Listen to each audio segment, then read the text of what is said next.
जय हिंद साथियों। आप सभी का स्वागत है आपके अपने YouTube चैनल स्किल यात्रा पे। आज की इस वीडियो सेशन में हम पढ़ने वाले हैं संविधान के भाग 4। जो लोग वीडियो पे नए हैं वीडियो को लाइक कर दें और चैनल को सब्सक्राइब कर दें। आते हैं हम भाग 4 में। भाग 4 क्या कहता है संविधान का ये जानेंगे और इससे कौन क्या क्या प्रश्न बने हुए हैं इनके बारे में हम देखेंगे। कौन कौन से प्रश्न बनते हैं, कितने एग्जामों में आए हैं, किस किस एग्जाम में आए हैं, वीडियो को लास्ट में हम ये देखने वाले हैं।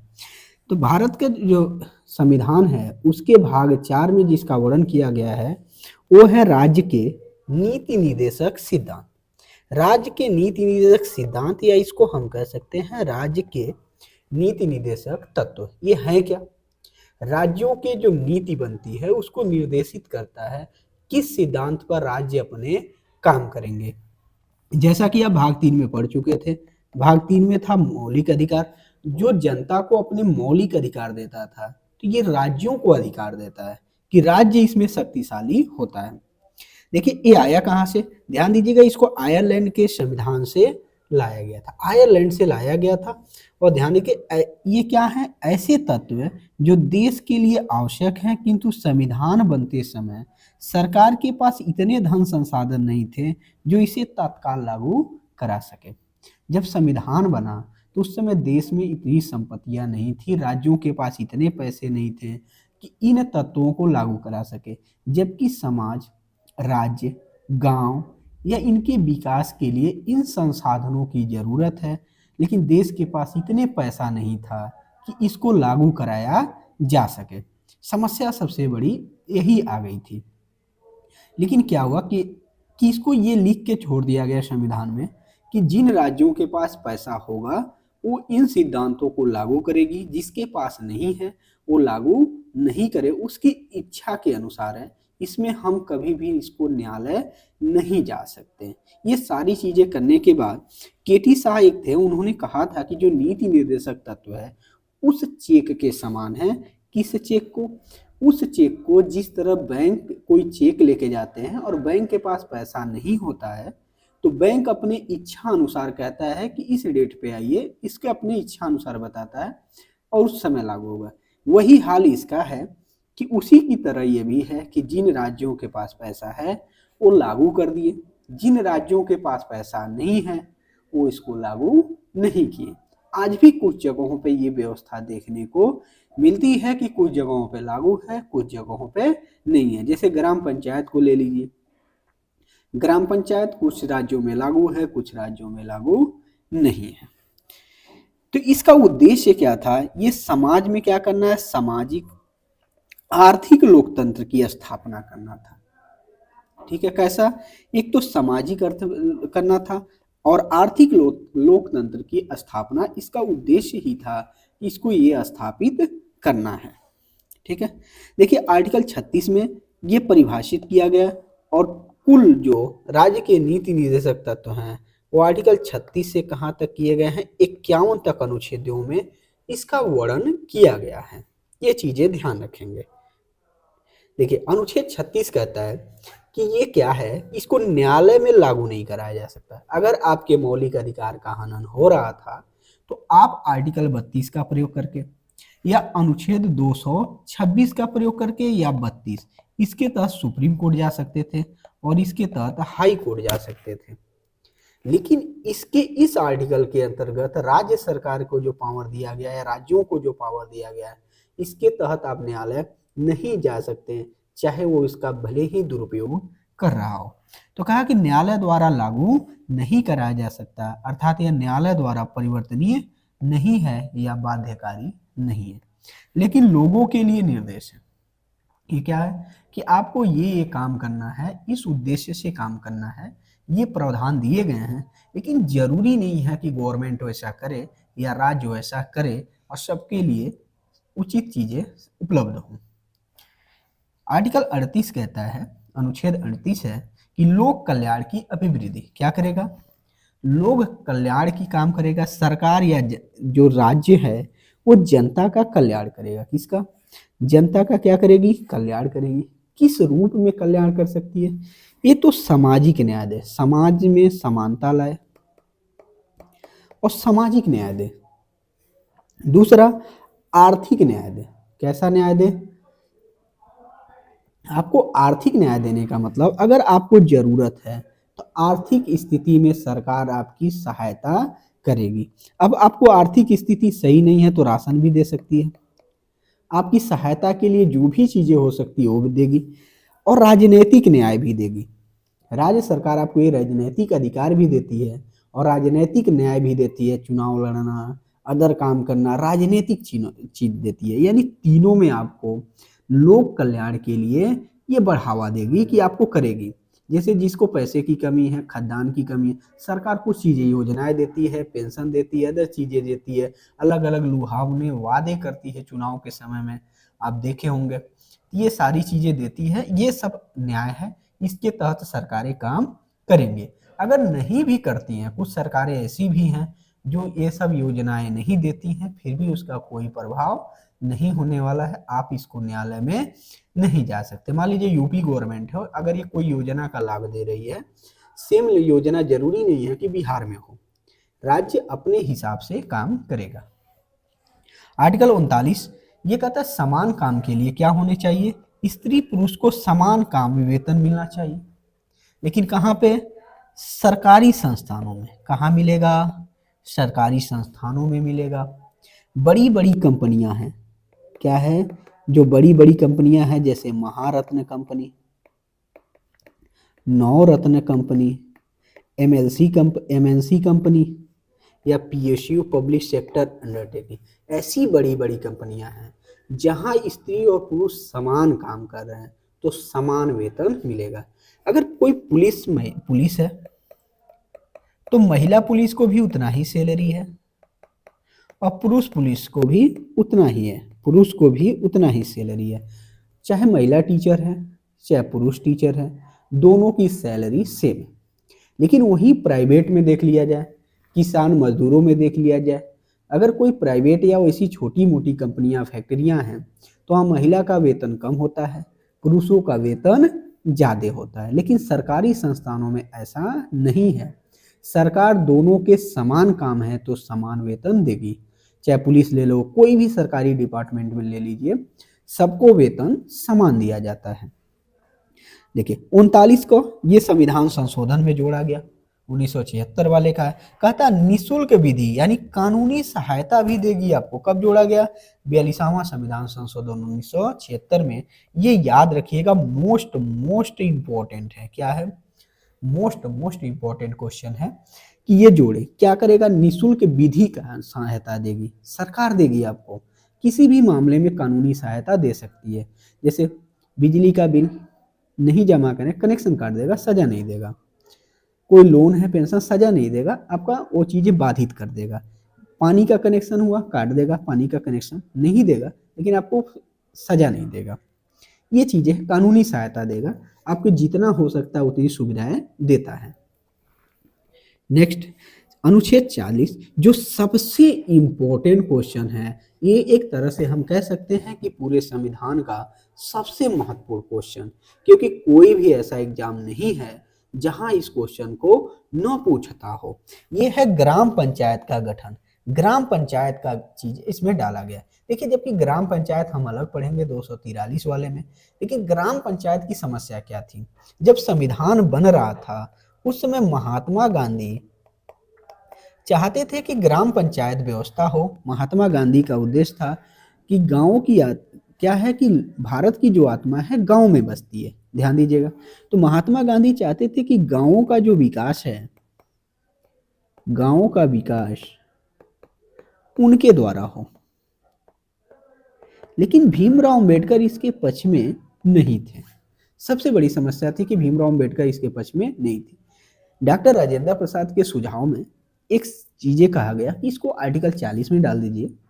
यानी उन्होंने ये कहा कि राज्य के नीति निर्देशक तत्व में डाल दीजिए, जो राज्यों को लागू करना होगा लागू करेगा, जिन राज्यों को लगता है कि लागू नहीं करना चाहिए वो नहीं लागू करेगा। तो इसको ला के 40 में रख दिया। जैसे गुजरात देखिए नहीं है, दिल्ली में पंचायत नहीं है, हमारे यहाँ यूपी में त्रिस्तरीय पंचायत है, पश्चिम बंगाल में 4 स्तरीय पंचायत है, तो इस तरह पंचायत यानी ग्राम पंचायतों का गठन है मोस्ट इंपॉर्टेंट, ग्राम पंचायत का गठन यानी ग्राम पंचायत किसमें, आर्टिकल 40 में।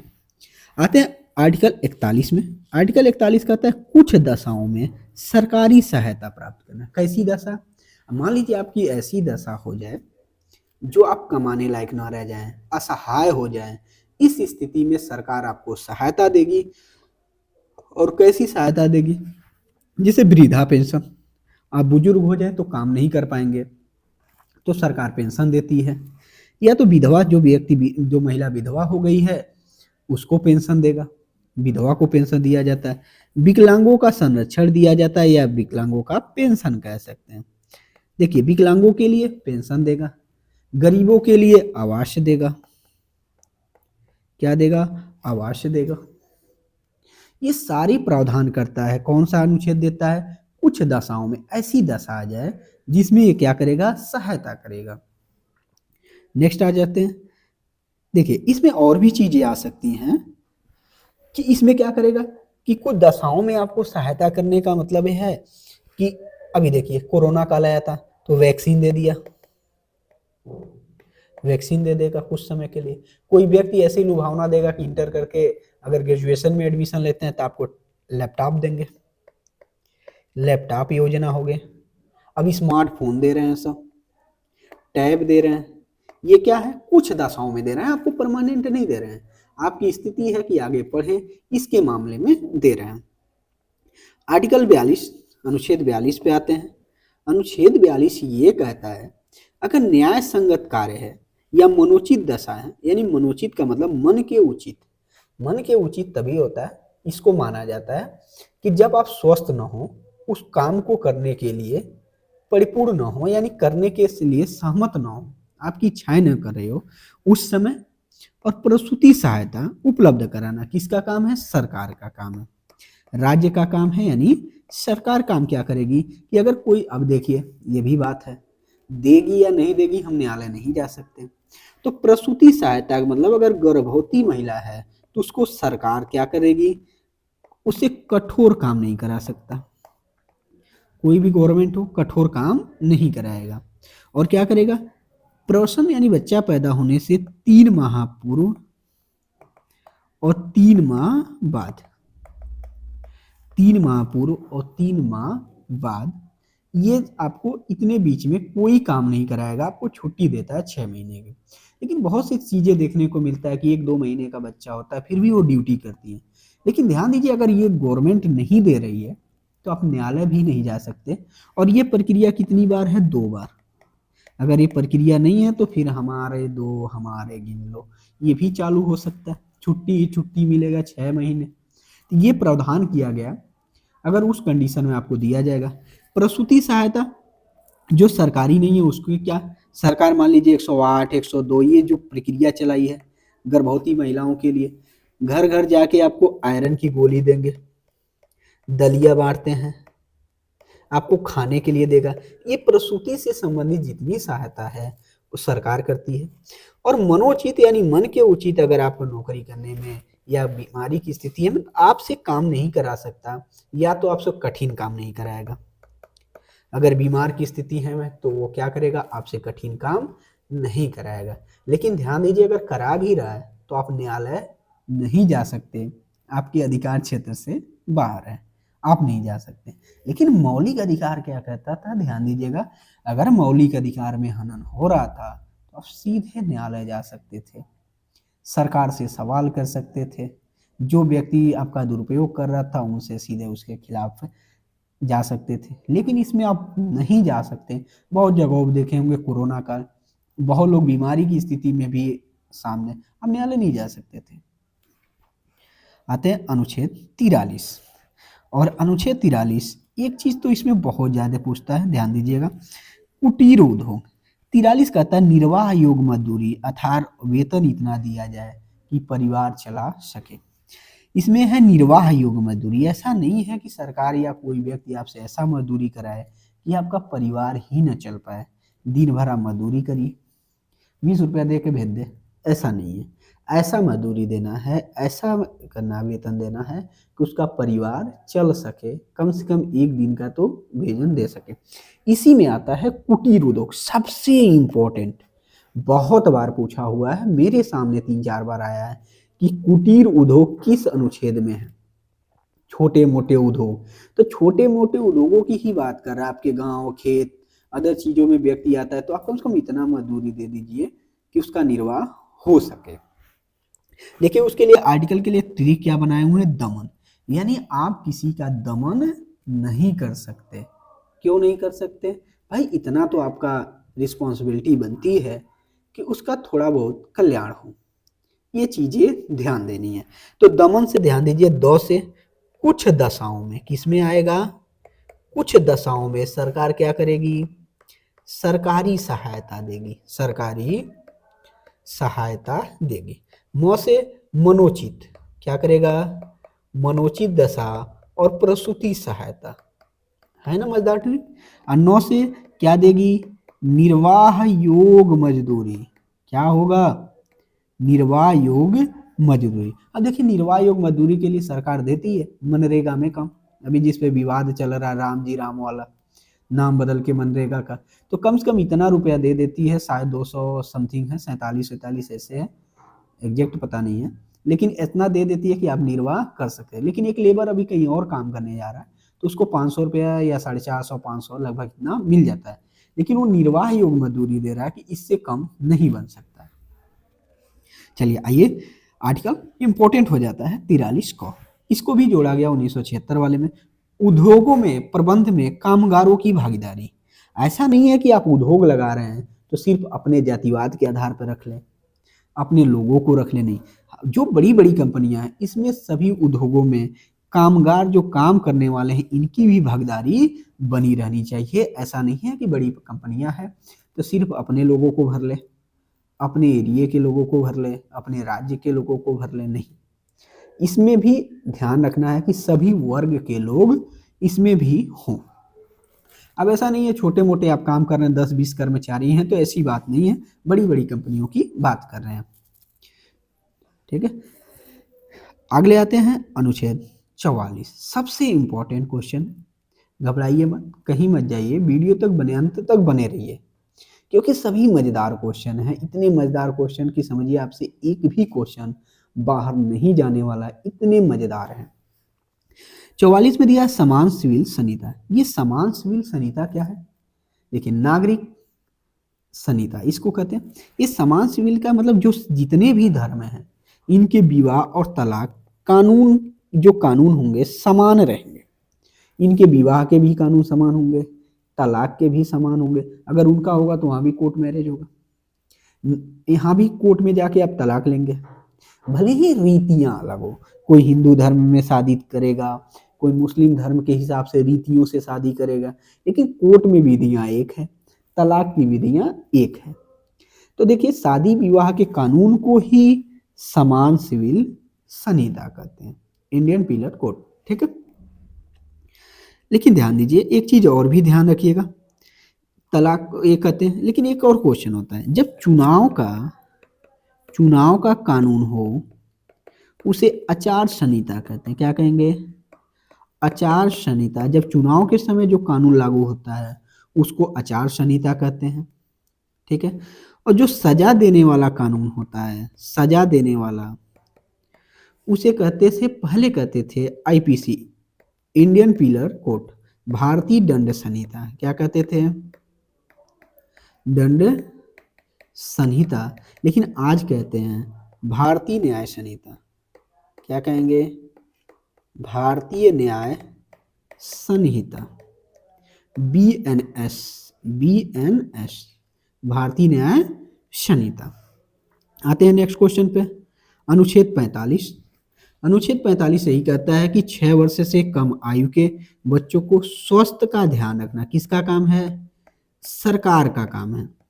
तो देखिए 6 वर्ष से कम वर्ष का बच्चा है तो उसको सरकार ला के पोलियो का टीका पिलाती, पोलियो का दवा पिलाती है, समय समय पर ला के टीकाकरण करती है। तो ये सब देखभाल करने की जो जिम्मेदारी है वो सरकार की है, और साथ ही साथ उसकी एक और जिम्मेदारी है कि अगर वो बच्चा 6 से 14 वर्ष के बीच का है तो उसकी आय को निःशुल्क शिक्षा देना सरकार की जिम्मेदारी है। तो क्लास 6 में जाते हैं तो 1 में एडमिशन होता है और 1 से 8 तक का अगर बच्चा पढ़ता है तो सरकारी विद्यालयों में निःशुल्क शिक्षा ग्रहण करता है। कैसी शिक्षा करेगा? निःशुल्क शिक्षा का भी प्रावधान सरकार ही करती है। नेक्स्ट है, देखिए एक चीज और ध्यान दीजिए, शिक्षा का जो अधिकार है मूल अधिकार में कब जोड़ा गया? 21 को, देखिए वहां छूटा हुआ था, बताए भी थे, 21 को में जोड़ा गया और ये था 86वां संविधान संशोधन 2002 में। इसी को 11वां मौलिक कर्तव्य भी बना दिया गया। क्या बनाया गया? 11वां मौलिक कर्तव्य। ठीक है, अनुच्छेद 46 पे आते हैं। SC ST OBC के लिए विशेष प्रावधान करेगी सरकार। क्या करेगी? जो SC है, ST है, OBC है, इनके लिए विशेष प्रावधान करेगी आरक्षण से लेके अन्य सरकारी योजनाओं से लेके अन्य क्षेत्रों में भी जो भी होगा इनके लिए विशेष प्रावधान कौन करेगी? सरकार का दायित्व है। अगर नहीं भी करती है तभी आप कुछ नहीं कर सकते। जैसे भर्ती घोटाला आ जाता है, भर्ती में आरक्षण अभी लेखपाल भर्ती में आया हुआ है और ओबीसी का जो सीट है लगभग 18% के करीब है। अब इसको न्यायालय हम जाएंगे आर्टिकल 16 के तहत, क्योंकि आपके मौलिक अधिकार का हनन हो रहा है, ना कि हम आर्टिकल 46 के अकॉर्डिंग जाएंगे। आर्टिकल 46 के अकॉर्डिंग हमें जाने का अधिकार ही नहीं है। नेक्स्ट आते हैं अनुच्छेद 47 में। अनुच्छेद 47 यही कहता है कि जो सरकार है वो पौष्टिक आहार उपलब्ध कराएगी तथा नशीली दवाओं एवं शराब पर प्रतिबंध लगाएगी। ये क्या घंटा लगाएगी? ये तो खुद बढ़ावा दे रही है। तो इसके कहने का मतलब ये प्रावधान है, जरूरी नहीं है कि वो लागू ही हो। सरकार का काम है पौष्टिक आहार उपलब्ध कराना। अब सबको पौष्टिक आहार उपलब्ध कराने के लिए मोटे अनाजों पे ध्यान देती है और जिसको देना होता है, देखना आंगनबाड़ी वाले में जाता है, गर्भवती महिलाओं को जाता है, तो पौष्टिक आहार क्या देगा? दलिया देगा, दाल भी देता है। तो पौष्टिक आहार उपलब्ध कराएगी, मोटे अनाज उपलब्ध कराएगी और नशीली दवाओं पर रोक लगाएगा और शराब पर भी प्रतिबंध लगाएगा। देखो जगह जगह जो शराब बनते हैं उनको बैन कर दिया, सरकारी शराब बनते हैं, नशीली दवाओं नहीं बिकेंगे, इस पे भी रोक लगा दिया। तो आप देखे होंगे अगल बगल सरकारी जो शराब गद्दी है वो खुला होगा, अदरवाइज जो ब्लैक बनता था वो खत्म। आते हैं अनुच्छेद 48, ये भी बहुत इंपॉर्टेंट है। कृषि एवं पशुपालन, ये दुधारू पशुओं के हत्या पर क्या लगाएगा? ये दुधारू पशुओं के हत्या पर रोक लगाता है। कृषि हो गया, यह दुधारू पशु हैं, इनकी हत्या नहीं। कृषि एवं पशुपालन पर जोड़ देगा। किस पे करेगा? कृषि एवं पशुपालन पर क्या देगा? जोड़ देगा। अब देखो कृषि को बढ़ावा देके निकले, खादों पे सब्सिडी देता है, बीज पे सब्सिडी देगा, पशुपालन के लिए सस्ते लोन देगा, पशुपालन को बढ़ावा देगा और जो दुधारू पशु हैं उनकी हत्या नहीं करनी है, उनकी हत्या पे क्या करेगा? रोक करेगा। ये भी बहुत इंपॉर्टेंट क्वेश्चन है, नोट कर लीजिएगा। अगला है अनुच्छेद 48 को, इसमें समझिए तो सीधे पर्यावरण है और ये आया कब? 42वां संविधान संशोधन 1976 में। पर्यावरण वन या अन्य जीवों की रक्षा करना किसका कर्तव्य है? सरकार का। तो देखिए पर्यावरण की रक्षा करना, खुद पेड़ कटवा दे, क्या दिक्कत है? तो पेड़, एक पेड़ माँ के नाम, ऐसी ऐसी योजनाएं चलती हैं, भले ही कटवा दे, अलग की चीज है। लेकिन पर्यावरण, वन की बात करें, वन्य जीव, वन में रहने वाले जैसे बाघ, तेंदुआ, हिरन, जो पक्षियां विलुप्त हो रही हैं, जो जानवर विलुप्त हो रहे हैं, उनको रक्षा करना सरकार का काम है। देखो घेराबंदी कर देती है, उनको बढ़ावा देने के लिए जंगलों में रहते हैं, छोड़ देती है। ध्यान दीजिए किस में आया? 42वां संविधान संशोधन 1976 में ये प्रावधान किया गया। ठीक है, चलिए नेक्स्ट अनुच्छेद है 49। 49 में देखिए क्या कह रहा है? 49 जो है वो कहता है राष्ट्रीय स्मारकों की रक्षा करना सरकार का कर्तव्य होगा। किसका कर्तव्य होगा? जो राष्ट्रीय स्मारक हैं उनकी रक्षा करना सरकार का कर्तव्य होगा। जो राष्ट्रीय स्मारक हैं, किसी चीज़ का स्मारक बन गया, उसकी रक्षा करना, देखना सरकार उस पर पुलिस लगा देती है, पुलिस सहायता लगा देगी, उसके रख रखाव में लोग रहेंगे, या तो पुलिस रहेगी या तो उसके रख रखाव में लोग रहेंगे। अनुच्छेद 50 ये कहता है कि कार्यपालिका और न्यायपालिका अलग अलग काम करेगी। दोनों एक दूसरे पर हस्तक्षेप नहीं करेंगे, ध्यान दीजिएगा। कार्यपालिका और न्यायपालिका, 50 में यही कहा है कि कार्यपालिका और न्यायपालिका अलग अलग काम करेंगे, दोनों एक दूसरे के मामले में हस्तक्षेप नहीं है। जैसे कार्यपालिका है जो कार्य करे, ठीक है, जो कार्य करने वाले विभाग हैं जैसे मंत्रालय, तो जो मंत्री हैं ये एक कार्यपालिका के अंग होते हैं। न्यायालय उस पर हस्तक्षेप नहीं करेगा अगर वो बहुत इलीगल नहीं है तो। अनुच्छेद 51 ये कहता है अंतर्राष्ट्रीय शांति को बढ़ावा देता है, कि हम अंतर्राष्ट्रीय शांति बढ़ावा रखें, युद्ध लड़ाइयों में ज़्यादा ध्यान न दें, और ये अंतर्राष्ट्रीय विवादों में मध्यस्थता भी कर सकता है। जैसे अभी देखे होंगे रसिया और यूक्रेन वाला जो विवाद था, इजराइल और फिलिस्तीन वाला विवाद था, उसमें भारत की मध्यस्थता करने के लिए कई देशों ने पैरवी की थी। तो 51 का प्रयोग करके कोई भी राष्ट्र अपना जो भारत है किसी दो देशों के मध्यस्थता का काम कर सकता है। और याद अंतर्राष्ट्रीय शांति को ये बढ़ावा देता है कि हमें अंतर्राष्ट्रीय शांति बनाए रखना है। और इसी के तहत भारत यूएनओ का सदस्य बना था। मोस्ट इम्पॉर्टेंट है कि भारत यूएनओ का सदस्य किस अनुच्छेद के तहत बना था?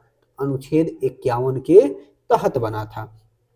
ये राज्यों को अधिकार देता है। ध्यान दीजिएगा कि मूल अधिकार और नीति निर्देशक तत्व दोनों में क्या समानताएं हैं, दोनों क्या क्या डिफरेंस है।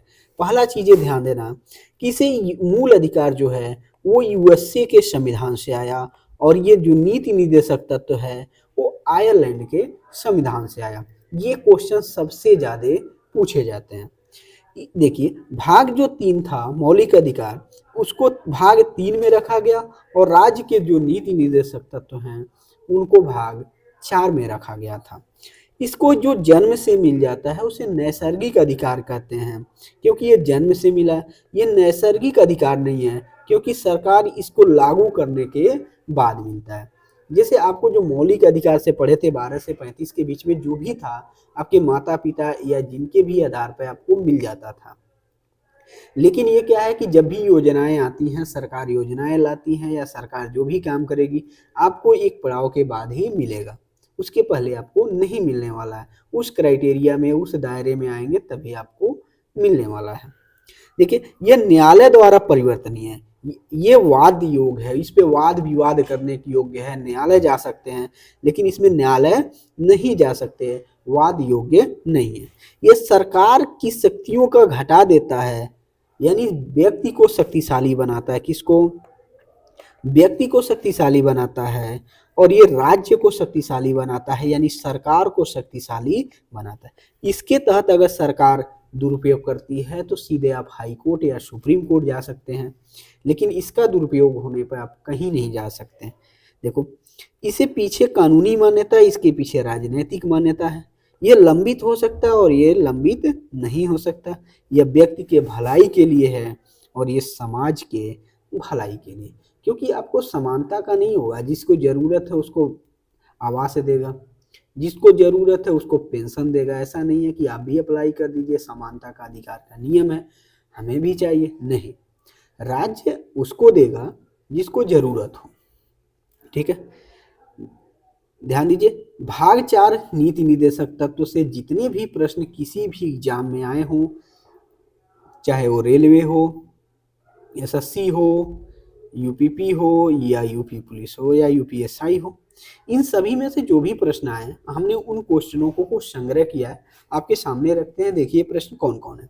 प्रश्न है राज्य के नीति निर्देशक तत्व किस अनुच्छेद से लिए गए, ये भी बता दिए। कहाँ से कहाँ तक अनुच्छेद है? 36 से लेके कहाँ तक है? 51 तक। राइट आंसर होता है ऑप्शन बी। फिर देखिए यूपीएसआई और एनटीपीसी दोनों में क्वेश्चन आया था कि नीति निर्देशक तत्व किस देश से लिए गए हैं या देश से संविधान से लिए गए हैं। अंग्रेजी में नाम लिखा हुआ आयरलैंड, ठीक है। यूके से क्या आया? एकल नागरिकता, एकल नागरिकता आया। बाकी एक एक करके एक सेशन में बता देंगे किस देश से क्या आया। समान नागरिक संहिता किस अनुच्छेद में है? ये भी बहुत इंपॉर्टेंट क्वेश्चन देखिए पूछा हुआ है। किसमें? यूपीएसआई में। तो किसमें आया? अनुच्छेद 44 में है समान नागरिक संहिता। ग्राम पंचायतों के गठन का प्रावधान किसमें है? अनुच्छेद 40 में। ये भी देखिए क्वेश्चन पूछा यूपीएसआई और रेलवे ग्रुप डी में पूछा हुआ प्रश्न है। राज्य द्वारा अनुसूचित जाति अनुसूचित जनजाति के हितों की रक्षा किस अनुच्छेद में है? अभी जस्ट बताएं, कमेंट बॉक्स में छाप दीजिए, छापिए कमेंट बॉक्स में। नेक्स्ट, पर्यावरण संरक्षण से संबंधित नीति निर्देशक तत्व कौन सा है जो पर्यावरण से संबंधित है? बताए थे 42वां संविधान संशोधन द्वारा 1976 में जोड़ा गया, और कौन था? 48A। नेक्स्ट है, उत्तर प्रदेश में पंचायती राज व्यवस्था का संवैधानिक आधार किस अनुच्छेद से जुड़ा है? देखिए यूपीएसआई में पूछा है, यूपी पेट में भी है, यूपीपी में भी क्वेश्चन है। तो ग्राम पंचायत का प्रावधान किस में है? ये भी कमेंट में छापिए। नेक्स्ट, बच्चों को निःशुल्क एवं अनिवार्य शिक्षा पहले किस अनुच्छेद में थी? पहले किस में थी? अब अनुच्छेद 21 क के तहत मौलिक अधिकार है। ध्यान दीजिएगा, क्या है? मौलिक अधिकार है। और इस बात को ध्यान रखना, पहले किस में थी ये आपको भी पता है कि किस में थी, आर्टिकल 45।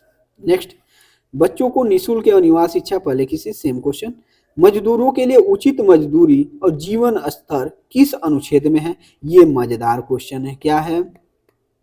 मजेदार क्वेश्चन है और एकदम फंसने वाला क्वेश्चन, एग्जाम में आने वाला सवाल है। मजदूरों के लिए उचित मजदूरी, यानी जिसको कहे थे निर्वाह योग मजदूरी, योग मजदूरी। ट्रिक याद करिए, दमन। कुछ दशाओं में मनोचित निर्वाह योग मजदूरी 41, 42 और 43। क्या मारेंगे? आर्टिकल 43। नीति निर्देशक तत्व की प्रकृति कैसी है? आप बताइए, क्या न्यायालय द्वारा लागू होती है? नहीं। केवल राष्ट्रपति द्वारा? नहीं। गैर न्यायिक है, केवल राज्य के लिए बाध्यकारी है। Right answer option C. ठीक है, बाकी आज के सेशन में इतना ही। वीडियो कैसा लगा आप कमेंट बॉक्स में जरूर बताइए। वीडियो को लाइक करना मत भूलें, और चैनल पर नए हैं तो सब्सक्राइब जरूर कर दें। ठीक है, और अगर आपको ऐसे वीडियो में दिक्कत हो रही है ढूंढने में, तो आप वीडियो में जाइए, आप चैनल पे जाइए, प्ले लिस्ट में जाइए, वहाँ सारे वीडियो पड़े हैं, वहाँ से इस वीडियो को चयन कर सकते हैं। जहाँ संविधान का एक प्ले लिस्ट बना होगा उसमें सभी चीज़ें रखी गई हैं, वहाँ से आप पढ़ सकते हैं। मिलते हैं अगले वीडियो भाग 4 क के कुछ प्रश्नों के साथ, और या तो 4.1 का यही हम खत्म कर देते हैं। ध्यान दीजिएगा, भाग 4 क को देख लेते हैं। इसमें 51 कौमे है और इसमें रखा गया मौलिक, ध्यान दीजिएगा, कर्तव्य। क्या है? मौलिक कर्तव्य। और मौलिक कर्तव्य ध्यान दीजिएगा, ये क्या आया? 42वां संविधान संशोधन 1976 से आया। इसमें 10 मौलिक कर्तव्य जोड़े गए। मौलिक कर्तव्य कितने? 10। 11वां है शिक्षा का अधिकार जो आया, वही मौलिक अधिकार में जोड़ा गया कि जो मौलिक अधिकार के तहत अभिभावकों का कर्तव्य बनता है कि अपने बच्चों को प्राथमिक शिक्षा दे। तो यही पूछता है कि मूल संविधान में कितने थे? 0। 42वां संविधान संशोधन के तहत मौलिक अधिकार आया, जिस 10 जोड़ा गया। शिक्षा का अधिकार 11वां है, और आज के समय में कुल कितने हैं? 11 मौलिक कर्तव्य हैं। जैसे इसमें कहता है कि राष्ट्रीय स्मारकों की रक्षा करना, वैज्ञानिकों का सम्मान करना, राष्ट्रीय धरोहरों को सुरक्षा करना, वैज्ञानिक जो भी है उपकरण है, वैज्ञानिक चीजें, इनका सम्मान करना हमारा दायित्व बनता है। इनसे इतना ही क्वेश्चन पूछता है। मूल संविधान में कितने थे? 0/भेली। कब जोड़े गए? तो कितने थे? 10। 42वां संविधान संशोधन 1976। 11वां क्या है? शिक्षा से संबंधित है, अभिभावकों का कर्तव्य बनता है कि ये। ठीक है, अगला हम पढ़ने वाले हैं भाग 5 संघ। आज की इस वीडियो में इतना, मिलते हैं अगले वीडियो में।